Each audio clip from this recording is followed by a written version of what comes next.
Dobrodošli u Espresso intervju. Današnji sagovornik je šef srpske diplomatije i prvi potpredsjednik vlade Srbije, gospodin Ivica Dačić. Gospodine Dačiću, hvala što govorite za Espresso. Hvala na pozivu.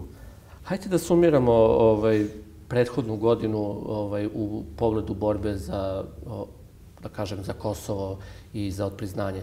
Kako gledate cijelu prošlu godinu? Da li je bilo, da kažem, nekih nedostataka koje bi nadoknadili u 2020. Pa znate šta, pošto mi u kontinuitetu sarađujemo sa Srpskom naprednom strankom i sa Aleksandrom Vučićem već 7 godina, sad da ulazimo u 8. godinu, ja više sam izgubio orijentaciju koje godine se šta dešavalo, ali generalno mogu da kažem da smo mi, na primjer, do 2012. godine imali situaciju da je od 2008. godine, od kad je proglašena ta na jednostrani način nezavisnost takozvana Kosova, da je više od 80 zemalja bilo priznalo Kosovo. Da je, sećate se da su se Tadić i Jeremić obratili Međunarodnom sudu pravde za savjetodavno mišljenje, da je to savjetodavno mišljenje dato u smislu da ta jednostrana proglašena nezavisnost nije protivna međunarodnom pravu, što su naravno svi iskoristili i na Kosovu i na Zapadu da promovišu svoju nezavisnost i da time utiču i na druge zemlje da priznaju Kosovo. Također su u tom periodu je doneta rezolucija Generalne skupštine nakon tog savjetodavnog mišljenja gdje je dijalog prebačen u Brisel. Znači, imajući u vidu takvu jednu zatečenu situaciju, mogu da kažem da smo mi uspeli za sve ovo vrijeme da potpuno preokrenemo i spoljno-politički položaj Srbije, ali i političku situaciju vezano oko Kosova. Naime, do tog perioda 113 zemalja je priznalo Kosovo i imali smo, znači do 2014. godine 113 zemalja je priznalo Kosovo. Govorim sada o periodu od kad sam ja postao ministar spoljnih poslova. Vučić je postao premijer, kasnije postao predsjednik, ali znači ja sam se bavio spoljnim poslovima od 2014. godine. Znači tada je bila situacija da je 113 zemalja priznavalo Kosovo. Znate, za glasanje u Generalnoj skupštini Ujedinjenih nacija potrebno je 97 glasova kada su svi prisutni. Više od polovine. Više od polovine, od 193 člana Ujedinjenih nacija. Znači, mi smo imali jednu maltene izgubljenu situaciju. Imali smo to mišljenje Međunarodnog suda pravde koju su svi koristili i koji dan danas koriste i maltene se zahvaljuju Jeremiću i Tadiću što su uopšte pokrenuli to pitanje pred Hagom. I to je u stvari jedan najjači argument, pod znacima navoda, koji oni koriste u svojoj argumentaciji za priznavanje Kosova. Mi smo sada došli, mi smo se onda presabrali, naročito 2015. godine kada je bio zahtev za učlanjenje Kosova u UNESCO. Ja sam tim povodom razgovarao tada sa 100 ministara spoljnih poslova, video kakva je situacija u svetu i zaključili smo, Vučić i ja, da treba da pokrenemo jednu akciju kao državni projekat na povlačenju priznanja, razjašnjenju sa pojedinim zemljama da li su priznali ili nisu priznali Kosovo. I mi sada imamo situaciju da je 17 zemalja povuklo priznanje Kosova, da, na primjer, još nekoliko zemalja ima jedan fluidan stav. To znači da su priznali Kosovo, ali ne glasaju za Kosovo. Ili neka zemlja mi smatramo da nije priznala, a Kosovo smatra da je priznalo. I oni glasaju ad hoc od situacije do situacije, kao što je Oman. Znači, kada sve sada saberemo, evo, na današnji dan, mi smo uspjeli da preokrenemo situaciju. Znači, danas više zemalja u svetu ne priznaje Kosovo nego što priznaje Kosovo. 95 zemalja ne priznaje Kosovo, 93 zemlje priznaju Kosovo i 5 zemalja je u tom nekom fluidnom stavu. Ali na njih Kosovo ipak ne može da računa za glas. To znači da njima već sada nedostaju glasovi ako hoće da imaju apsolutnu većinu. Znači, to je jedan veliki politički preokret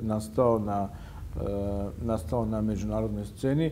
I ja moram da kažem da je predsjednik Putin, kada je bio ovdje u posjeti, a i Lavrov, da su izrazili predsjedniku Vučiću i našem ministarstvu spoljnih poslova jedno divljenje zbog tog rezultata, jer ni kažu da ni oni nisu očekivali da ćemo mi imati toliko uspeha. Ja moram da kažem i tu, moram da dodam svemu tome, da kada jednoj takvoj političkoj situaciji sada pridodate jednu veštu spoljno-političku aktivnost koju predsjednik Vučić ima vezano za stvaranje što boljeg odnosa sa ključnim akterima na političkoj sceni Srbije, na političkoj sceni sveta. Naprimjer, veoma dobri odnosi, možda najbolji u novijoj političkoj istoriji sa Rusijom, najbolji odnosi mogući sa Kinom. To su dve članice Saveta bezbednosti sa pravom veta. I to se i desilo. Znači, mi smo uspeli za ovih 7 godina da smanjimo broj zemalja koje su, znači, priznaju Kosovo, da praktično Kosovo izgubi većinu, 17 zemalja povuče priznanje. Uspeli smo da Kosovo ne uđe u UNESCO, da ne uđe u Interpol. Uspeli smo da praktično ostvarimo što bolje odnose sa najvažnijim akterima, kao što je Rusija i Kina. Na kraju krajeva i naša koalicija je otvorila pregovore sa Evropskom unijom. Tako je.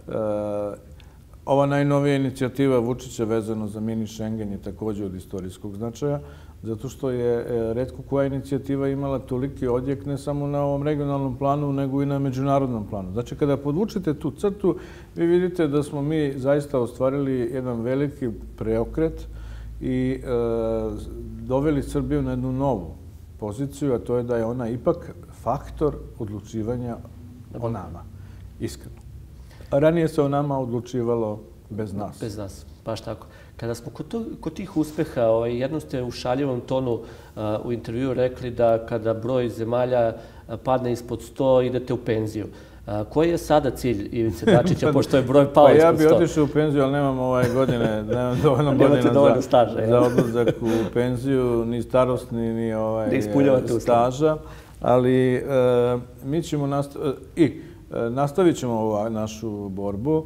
Vi znate da stalno iz Prištine dolaze te priče, da mi lažemo, da to su stvari sve fake vesti, da to su lažne note, a onda imate zahtev velikih zapadnih zemalja koji zahtevaju da mi prekinemo sa tim. Pa čekajte, ako je to lažno, zašto onda zahtevate da mi prekinemo? Drugo, znate, to su lično saopštavali predsjednici, premijeri i ministri spoljnih poslova, slali note određenih država. A da vam kažem, nama je mnogo olakšana situacija zbog toga što, nažalost, što svaka od zemalja ima neko svoje Kosovo. Odnosno, ima neku svoju problem sa separatizmom, terorizmom. Uzmite, na primjer, Papuu, Novu Gvineju ili Komore, koji imaju veliki problem. Na primjer, Papua Nova Gvineja, sada je jedan deo Papua imao referendum o nezavisnosti. To je Bougainville. Oni su izglasali to da žele nezavisnost. Šta će sada tu biti? To je sada veliko pitanje. Pa imamo i u Španiji. Također, Komori imaju problem sa jednim od svojih ostrva koje drži Francuska. Kao kolonija. I koje oni ne priznaju da je to deo Komora. I ja sam njima uvek govorio, čekajte, vi imate svoje probleme, a vi ste priznali Kosovo. I oni su sami zaključili da je to bila jedna katastrofalna, principijalna greška sa njihove strane i da, naročito zato što danas više ti ljudi koji su to priznavali nisu više ni na vlasti. Tako da, mislim da će biti svakako još zemalja koje će povući priznanje, zato što je to jedan proces koji nije uslovljen i sada, kao što to neko kaže, nekim sada ustupcima koje mi njima činimo, ne znam, pa sad mi im ukinemo vize, pa će oni da povuku priznanje. Pa to je smešno. Mislim, mi imamo jednu državnu politiku u tom smislu. Znači da mi sada sa tim državama potpisujemo sporazume o prijateljstvu. Gledamo gdje sve možemo da sarađujemo. To je i za naše privrednike dobro, zato što se otvaraju neka nova tržišta. Oni nude poslove. Mi njima nudimo da dođu stipendije za njihove studente, kao što je to nekada Tito radio. Znate, Maroko ima 11.000 studenta koje stipendira, zato što je njima potrebna politička podrška zbog Zapadne Sahare. Mi smo sada teškom mukom u proteklim godinama, Vučić i ja, praktično naterali Ministarstvo finansija da i sad dajemo 250 stipendija. Ali oni su presrećni. 15 studenta iz Gane dolazi tu, njih ispraćaju predsjednik parlamenta. Znate? Na studiju u Beogradu. Na studiju u Beogradu. I to su, znate, imate razvojne pomoći, donacije. Znači, to je nešto što inače spada u redovnu aktivnost svih država i zato sam ja i rekao povodom ovih napada koje je Marinika Tepić imala da je ovo državni projekat. U tom projektu ne učestvuju nikakvi privatnici, niti bilo kakva, niti bilo ko ima potrebe da prikuplja neke pare za tako nešto. I ovo je u stvari bio jedan veliki napad na državnu politiku Srbije, jer, znate, sada će svi naši neprijatelji da koriste, kao što su u Prištini svi nju citirali. Te argumente, tako je. Prošto sam negde na Twitteru sam negde pročitao i vest, naslov kaže srušen spomenik Clintonu u Prištini. Ja otvorim da vidim što čemu se radi. Sad oni slika napravili montažu. Montažu izrušena. Nije Clintonom, stavili su Mariniku Tepić. Tako je. Ali to govorim zbog toga što je Ziberaj odmah rekao da sam ja prodavao oružje ISIL-u. Mislim, razumete, sad dolazimo u jednu priču, onda da ću ja da budem uhapšen i tako dalje. Ovaj je, naravno, citirao Selimi, rekao je da srpske opozicione partije su iznele podatke da se novcem od šverca, od prodaje oružja finansira povlačenje priznanja. Znate, to ima velike posljedice na ovu kampanju i na ovaj proces. Sada će biti 10 puta teže raditi ovu vrstu posla, jer svako od tih zemalja će da razmišlja da se eventualno ti ljudi ne nađu na udaru. Naravno. Jer oni možda i razumeju da se nađu na udaru iz Prištine ili ne znam, ali da se nađu na udaru iz Beograda, to stvarno niko ne razume. Ali to je u stvari pokazatelj, kad pogledate da je ona bila i potpisnik ove predloga za usvajanje deklaracije o genocidu u Srebrenici, onda vidite da je to vidite da je to u stvari nije jedan izolovan slučaj. Ovo je u stvari pokušaj da se ospori naša državna politika. I pokazatelj u stvari šta misle ne samo ona, nego šta misli Đilas, šta misli Jeremić i svi oni drugi koji su, da ne pričamo o Sergeju Trifunoviću koji je javno rekao da treba priznati Kosovo. Kad sve to sklopite, vi vidite u stvari da oni svi govore isto što i Pacoli, Selimi i svi ostali.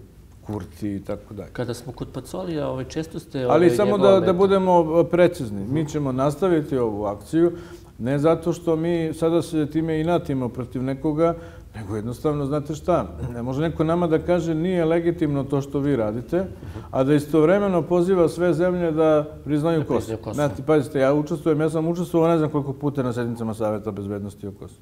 Na svakoj od tih sednica neka od velikih zemalja poziva sve zemlje da priznaju Kosovo. Sjedinjene Američke Države, Velika Britanija. Javno, na sednici Saveta bezbednosti. Organizacija islamskih država svoje deklaracije koje donose poziva sve islamske zemlje da priznaju Kosovo. Pa Albanija poziva sve zemlje da priznaju Kosovo.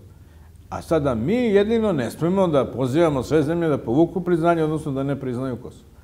Predsjednik Vučić je veoma korektno predložio da ako ćemo da stavimo moratoriju na te kampanje, to je u redu.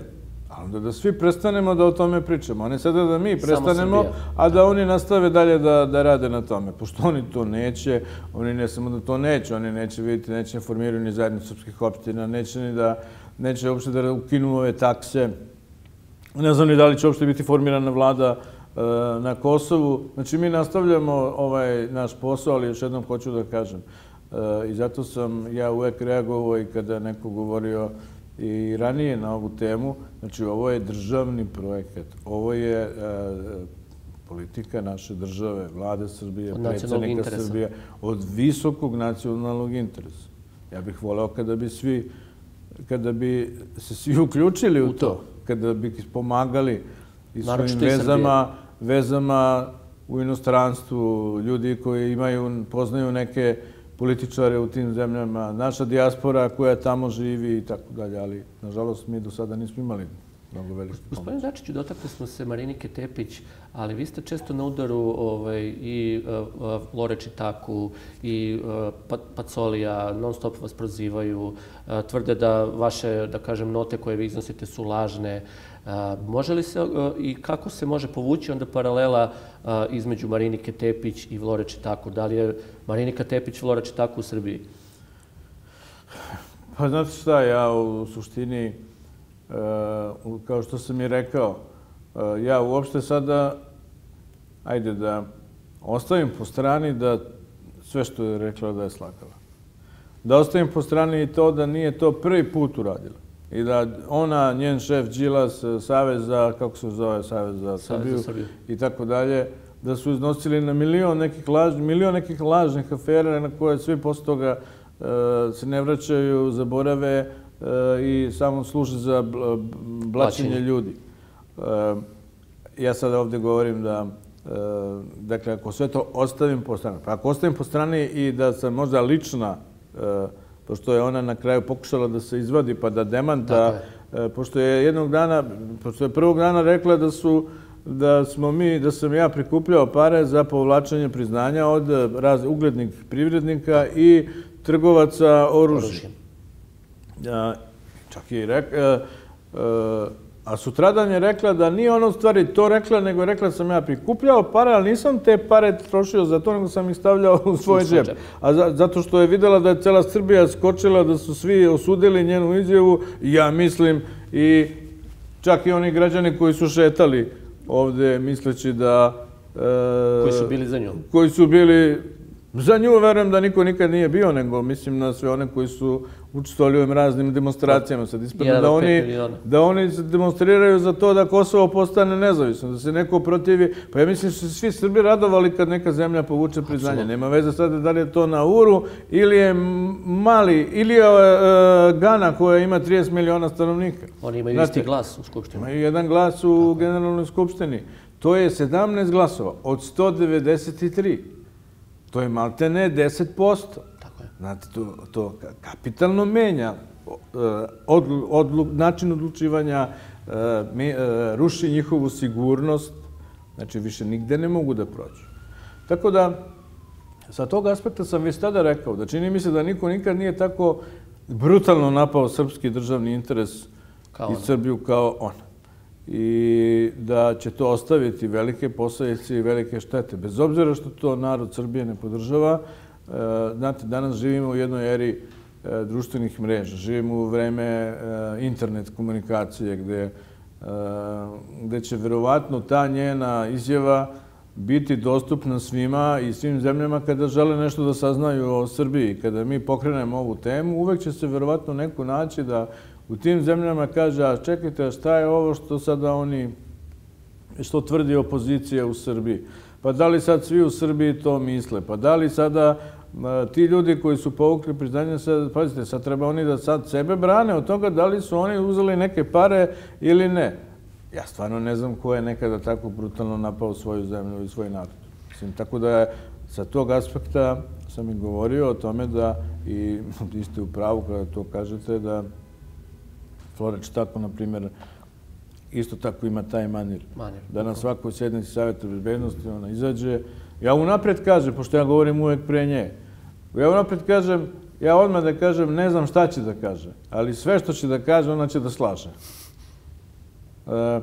Jer ona govori... Imali ste i okrše sa... Ona govori o genocidu, govori o 20.000 silovanih Albanki, gdje ja kažem, pa dajte te dokaze, ajde da vidimo. Oni su čak raspisali i javni poziv da se sve žrtve silovanja... Javilo se 800 i nešto, od toga je 300 i nešto zahtjeva prihvaćeno. Čekajte, da ima 20.000, javilo bi se 20.000. Ona je pričala, sećate se da je to oslobađanje Kosova od Srbije bilo dekolonizacija. Tako je. Pa je to takva jedna istorijska laž da je to...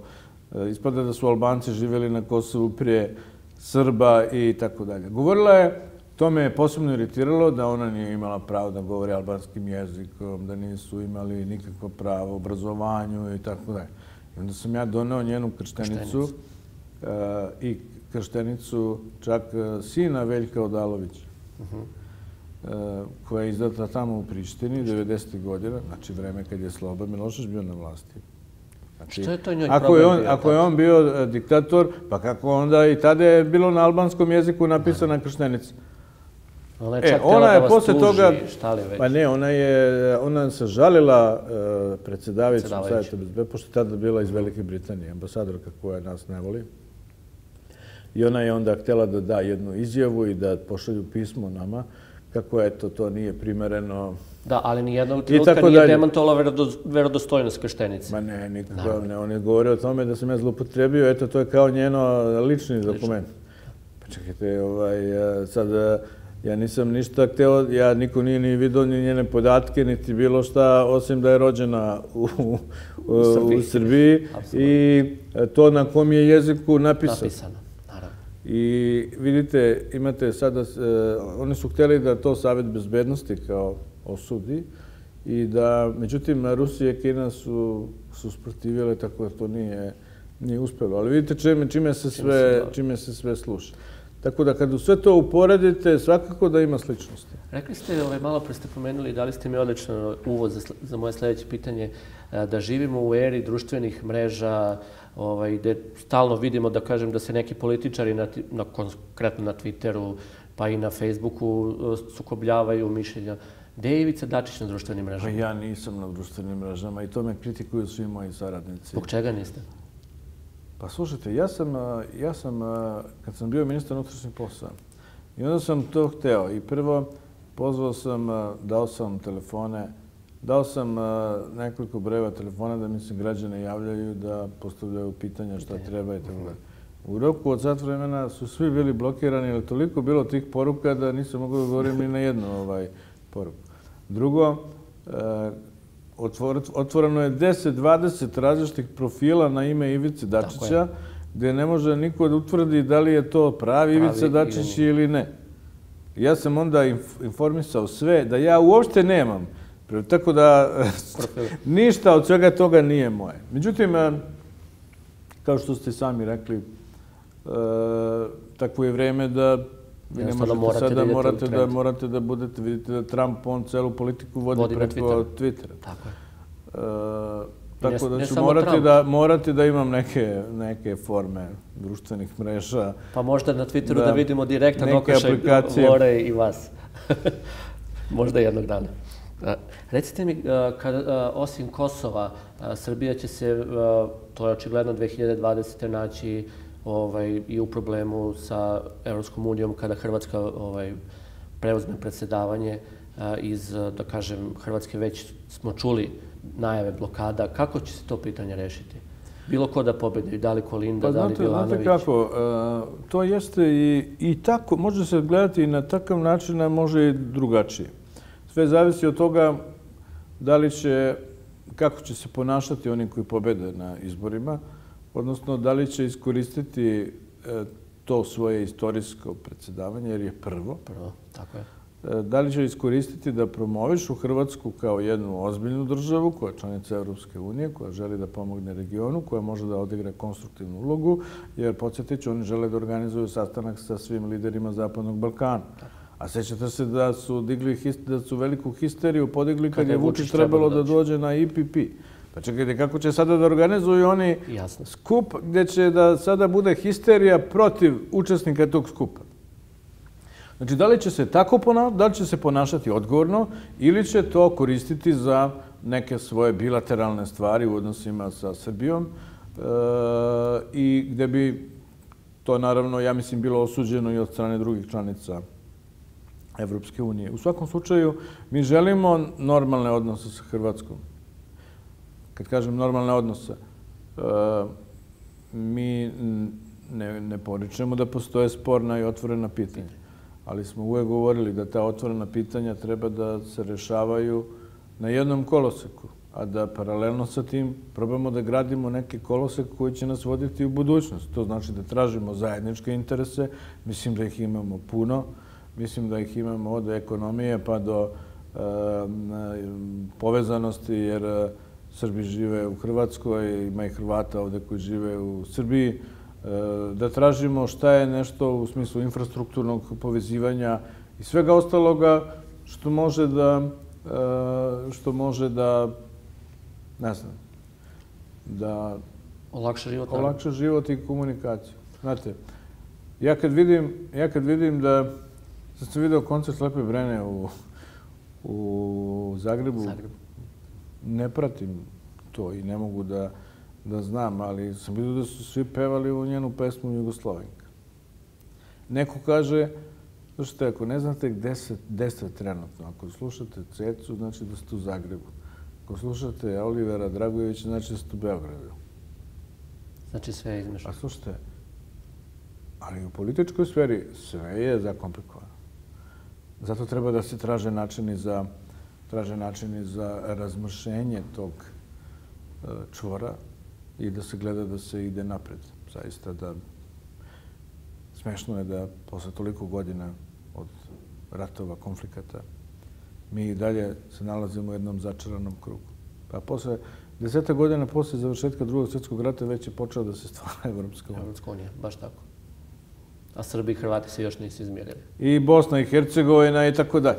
Mislim, kao da je to samo kao da je to samo neki intermeco, time out za neke nove sukobe i konflikte. To je sve potpuno pogrešno. Baš zato njima su, a drugo, oni su navikli da Srbija ima jednu negativnu ulogu. Odnosno da Srbija stalno provocira sukobe i zato njih posebno iritira Vučić, koji ima veoma konstruktivne predloge i ideje i njima u stvari ne odgovara da Srbija ima jednu konstruktivnu ulogu i da bude ozbiljan politički faktor. Ona treba da bude zla Srbija. Ona treba da bude, tako je, zla Srbija, kako što i Srbija koju će svi da optužuju. Sada se situacija veoma promenila. Ono što, kad pogledate ovo što je on govorio o mini Schengenu, sad vidite da s time protive, tome se protive albanski faktor u Makedoniji, Priština, Crna Gora isto tako, misli da nije to njen interes. Bosna i Hercegovina zbog tamo unutrašnjih problema također. Svi žele, šta je sad znači trebalo da predloži Srbija? Šta, zatvaranje granica? Svi žele u Evropsku uniju, a kada se ponudi otvaranje granica, onda je problem. Ja ne razumem. Time u stvari se pokazuje da mnogi od njih žele stvoriti sukobe i konflikte, a ne žele da neko predloži neke akte koji će gledati u budućnost. Ili možda smeta što je taj predlog došao iz Beograda. Verovatno zato što je došao od Vučića. Zato što je došao od predsjednika Srbije i to je verovatno za njih najveći problem. Evo, pazite, sad je formirana nova vlada Bosne i Hercegovine, odnosno Savet ministara. I sad sam vidio jednu reakciju ministra odbrane na Vulinove aktivnosti vezano za, a to nisu Vulinove aktivnosti, to su aktivnosti cele države vezano za naša strateška bezbednostna dokumenta. Drugo, naša strategije odbrane, strategije nacionalne bezbednosti i tako dalje, su sve bile na usaglašavanju i u okviru poglavlja 31 sa samom Evropskom unijom. I sada oni prave problem, oni prave veštačke konstrukcije oko toga, ali način na koji se ministar odbrane obraća ministru odbrane Srbije pokazuje da se tu ne zna ko je gori. Da li ovi prošli ili ovi sadašnji i kakvi će biti budući. I gdje je on rekao da Vulin treba da ide na ovaj CT glave, to je valjda da izmeri da li ima neki poremećaj u glavi. Pa čekajte, jel tako se ponaša, jel se tako razgovara sa jednim ministrom i sa jednom zemljom? Na kraju kraja. Ili njima smeta što Srbija uopšte razmišlja o Republici Srpskoj.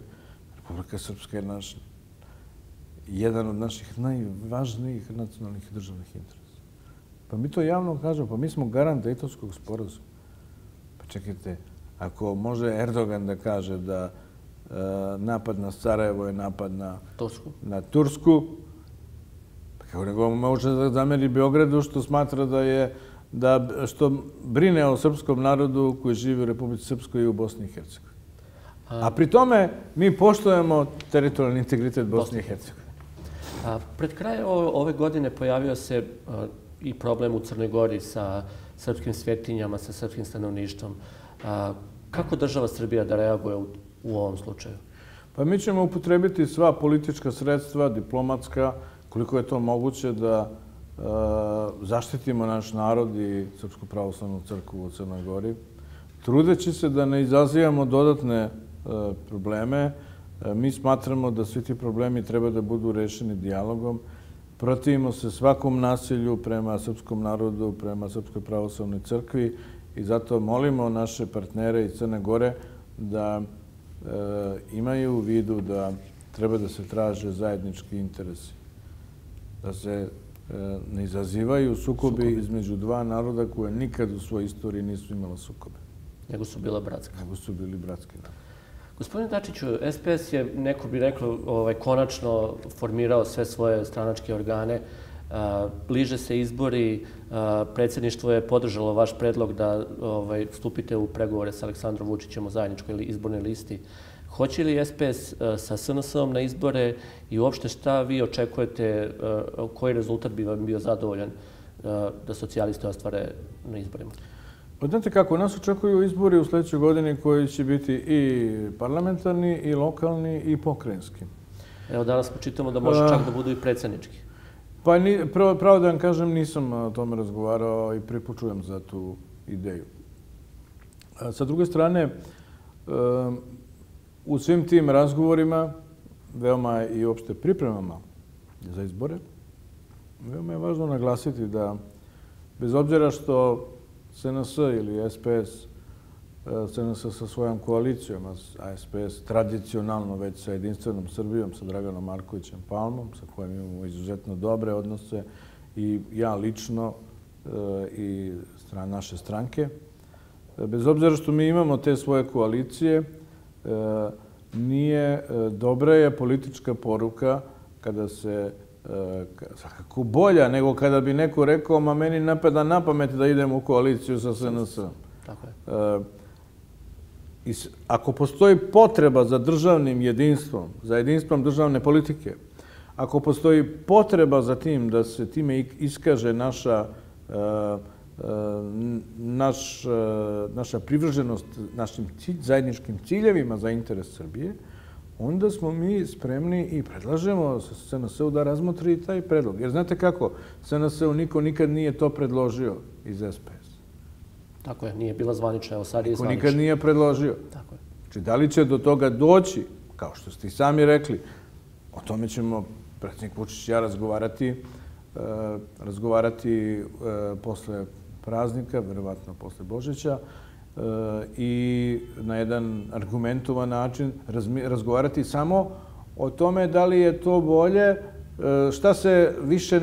šta više bolji rezultat donosi. A ne sa aspekta da li mi nešto hoćemo ili nećemo ili mi nešto ratujemo jednim protiv drugih.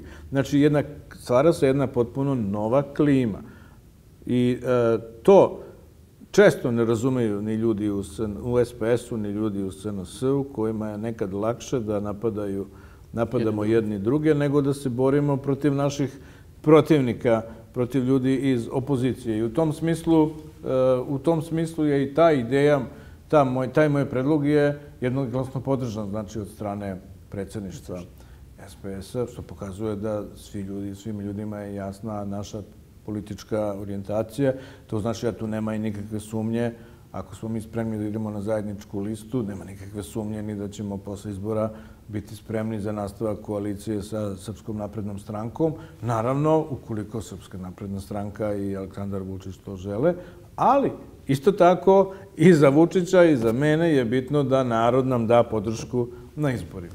Kada smo kod tih izbora, nekako se stiče utisak da stalno pred svake izbore Ivica Dačić postane meta i SPS. Tako imamo i slučaj sada gde se ponovo poteže pitanje lojalnosti SPS-a, lojalnosti Ivice Dačića, gde se ponovo potežu neke priče o aferi Kofer, o snimcima sa Darkom Šarićem i Lazarevićem i Bananom. Kako to komentarišete? Pa dobro, to je politička borba. Mislim, tu nema šta da se komentariše. To je, meni je, naravno da nije prijatno kad sve to morate da čitate i da pratite. Ali to se ponavlja iz godine u godinu isti scenarij. Pa zato i kažem da je očigledno to vreme kada to vreme predizbornih kampanja pogoduje za takve neke priče. I u svakom slučaju ja sam na to već navikao. Kada krenu te priče koliko je iskren Ivica Dačić partner Aleksandru Vučiću, da li razgovarate sa predsjednikom Vučićem i da li mislite da imate njegovu podršku? Pa slušajte, pre svega mi smo lični prijatelji, zato što se znamo dugi niz godina. Nikad naš odnos nije bio zasnovan i nikad problemi koji su postojali, pa čak ni oni 2008. godine, nisu bili vezani za Aleksandra Vučića i za njegovu ličnost. Jer ja ću da podsjetim, u to vreme kada je pravljena koalicija sa DS-om, bili su odnosi, Šešelj je bio predsjednik stranke, Toma Nikolić je bio, mislim, zamenik i tako dalje. Vučić je bio generalni sekretar i kandidat za gradonačelnika u Beogradu. Međutim, sve se tu merilo kroz odnos prema Šešelju. I mi kad smo pravili vladu sa Koštunicom, normalno, prvo smo razgovarali sa Koštunicom. Kad smo htjeli da poslije tih izbora 2008. sa Koštunicom, međutim, tu je došao na sastanak i Toma Nikolić. Međutim, Šešelj je imao potpuno neke druge zahteve. Tu je na kraju bio zaključak, njihovi predlog da mi praktično suspendujemo onaj SSP sa Europskom unijom koji je potpisan. Sada ja sam bio prinuđen da razmišljam o tome šta sad to znači za budućnost Srbije i za budućnost... To je bila Šešeljeva politika odustajanja od Evropske unije. Da, i za budućnost i same socijalističke partije koja je bila optuživana 90. godina za sve one probleme, za ratove, sankcije, izolaciju i tako dalje. Tako da čak ni da je sadašnji Vučić, mislim, da je sadašnji SNS bio u toj, on ne bi napravio istu koaliciju sa Šešeljem i sa Koštunicom u to vreme. Jer to je potpuno suprotno od svega ovoga što sada mi radimo. To je naravno proizvelo i mislim da je tu na nas napravljen jedan neprincipijelan pritisak dovodeći nas pred svršen čin da moramo da raskinemo onda i koaliciju na gradskom nivou i što je onda dovelo do tog nekog nepoverenja prema meni, ali to nema nikakve veze sa Vučićem. Ima veze sa Srpskom radikalnom strankom i tom situacijom koja se tada desila. Međutim, kada je narod dao svoje mišljenje na izborima 2012. godine, mi smo isto tako smatrali da nije politički ozbiljno da prihvatimo predlog Tadića da on bude premijer i da u uslovima kada je on izgubio izbore. Vi ste tada rekli ono čuveno, ne znam ko će biti predsjednik, ali znam ko će biti premijer.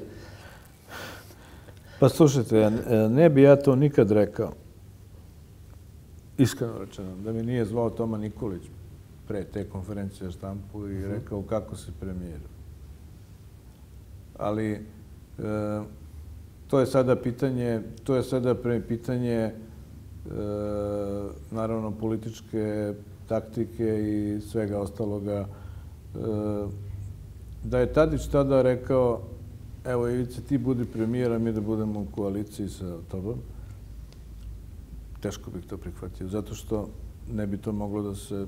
Jer je on izgubio izbor. Ne bi moglo da se politički odbrani. Ne bi moglo da, kako sada da vi idete da vladate sa strankom koja je izgubila izbore, pa čak i ako ja lično budem premijer. Tako da ovde ja posebno insistiram na tome da mi, Vučić i ja, imamo jedan korektan politički odnos i lični odnos, zasnovan pre svega na podršci ciljevima, zajedničkim ciljevima i vrednostima, to je znači da radimo u interesu Srbije i nema nikakvog razloga za čak, znate, kada vi sada kao, ja sam lično ponudio čak i koaliciju. Tako je. Da mi budemo na istoj listi. I ta vaša ponuda, izvinjavam se što vas prekidam, ne znam da li ste pročitali, kod mnogih analitičara izašla na osudu i citiram ih, rekli su SPS je sponzoruša sa tom ponudom. Kako to komentariš? Pa mislim da je taj što je to izjavio je sponzoruša. Znači ne SPS? Pa njemu plaćaju za to što priča. A kakva je to sponzoruša? Šta se to znači sponzoruša? Sponzoruša znači da se vi udate za nekoga, tako, ili da budete sa nekim zbog finansijskih interesa. Čekajte, pa nije SPS pao s neba. Za mene glasuju ljudi. Ja sam imao 400.000 glasova na izborima. Tako je. Nismo mi neka kombi stranka. Mi imamo svoje... Ako mi kao koalicija koja ima 400-500.000 glasova to ponudimo, to znači da želimo da naš vladajući blok bude jači od opozicionog bloka koji se ujedinjuje. Pa čekajte, a što sad neko ne kaže sponzoruša je ne znam ni ja, Sergej Trifunović ili Đilas ili neko ko sada Jeremić koji prave ove koalicije. Ali ljudi mrze SPS zato što iz različitih ideoloških razloga neki od toga još od 1945. godine ne mogu vode borbu partizana i četnika. A šta mene briga za njihovo mišljenje? Mene interesuje mišljenje naroda. Baš tako. Kada smo kod tog mišljenja naroda... Ja sam na izbore izlazio uvijek sam, sa Palmom. I dobio glasove. To je najduža koalicija u Srbiji po trajanju. Nije meni niko davao ništa. Ja sam se za to borio. Kada smo kod tog mišljenja naroda, stalno narod voli te priče o sinovima u stranci. Kada ćemo vidjeti SPS da vode Dačić, Antić, Ružić, ali u mlađi? Pa dobro, to ja... Da li će doći to vreme? Pa slušajte, to jeste... Ne znam sad koliko je to kod nas... Koliko je to kod nas prihvatljivo, prihvaćeno i tako dalje. U svetu ima takvih primjera. Apsolutno. Ima takvih primjera da praktično se to nastavlja sa kolena na koleno, ne sada da budu sada predsjednici ili ne, nego da se bave politikom. Churchill je, na primjer, na sva svoja putovanja koje je imao čak iz vremena Drugog rata na Jalti, Teheranu, vodio svoju ćerku koja je radila kod njega u kabinetu. I pisala sve njegove govore. Kennedyjev otac je bio ambasador Sjedinjenih Država u Velikoj Britaniji. Kad će Luka uz vas onda? Znači, Luka se nije mnogo, kako bih rekao, nije mu to prioritet. Otišao na drugu stranu. Pa ne da je na drugu stranu, on još traži sebe. Znate, on ima 20 godina i on meni kaže, ja ništa nisam uradio u životu. Mislim, mnogo očekuje da će se uraditi za 20 godina. Visoko ali našoj djeci nije lako, jer moraju da se ponašaju, moraju da paze, ja sam njima veliki teret. I baš zato neka rade šta hoće u životu. Ne teram ih da se bave politikom. Ne. Gde ćete biti ove godine za doček? Pa kući. Kod kuće. Konačno ćete dočekati to. Prošto ovih godina niste mogli. Pa trebalo je, ove godine je bio taj, ja sam se bio frapirao, ja sam planirao da se malo naspavam za Novu godinu i onda sam dobio poziv iz Kine da, eto, ako mogu da dođem 2. i 3. na sastanak sa ministrom januara, pošto oni ne slave ovu kinesku Novu godinu. Ja taman sam se da organizovao šta da radim, jer, znate, morate da daleko je, mora da se krene ranije, mislim, Novu godinu malo te ne dočekate u avionu. Međutim, sad su predložili da to pomerimo za februar, tako da sam se tome... Prošle godine, kada smo radili novogodišnji intervju, sam vas pitao koju pesmu naručujete. To sada neću. Sada sam spremio jedno iznenađenje za vas, a to je novogodišnja jelka Ivice Dačića. Ona ima 7 lampiona i voleo bih da mi vi kažete 7 novogodišnjih vaših želja. Za povlačenje priznanja ili za generalno? Za povlačenje priznanja. Znači, evo, možete čak i da upišete ako hoćete tih 7 zemalja u 2020. Ova želja mi se neće ispuniti, ali je svakako na vrhu. Amerika. SAD.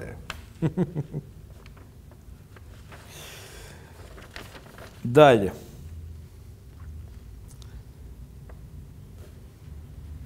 Voleo bih Mađarska.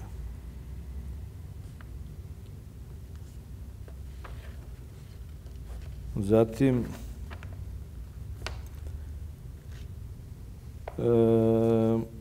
Maldivi. Je li to da bi otišli tamo da ih namolite? Ne, nego zato što su oni dali 2 miliona da oni priznaju. Aha, zbog toga. Su im dali 2 miliona da priznaju. Da propadu 2 miliona, jel? Dobro. Barbados. Zato što je to posljednja zemlja koja je priznala. Čekaj, koji su sad još ove da priznaju? Još 3. Crna Gora. Crna Gora. Kibiceri. To se naravno neće desiti. Dok je Milo na vlasti.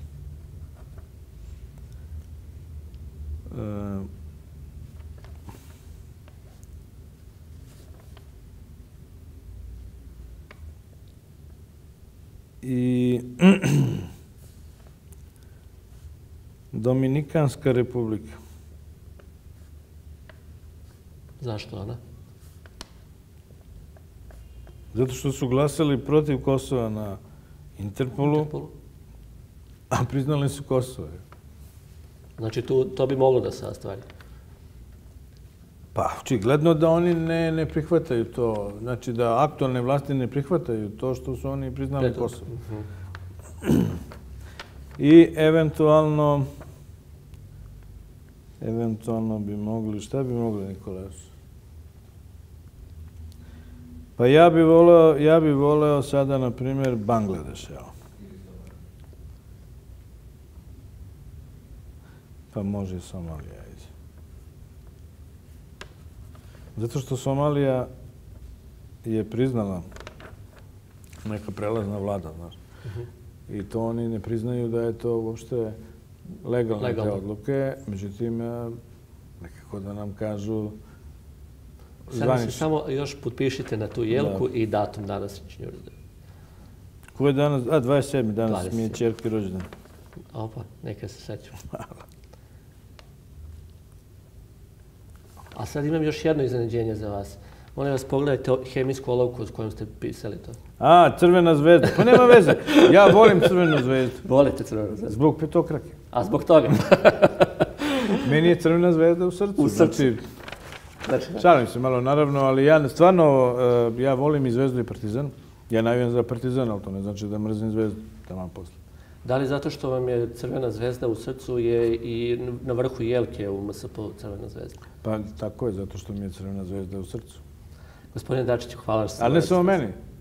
Nego? Pa to širom sveta imate te simbole, petokrake. Petakra. Gospodine Dačiću, hvala vam. Hvala vam.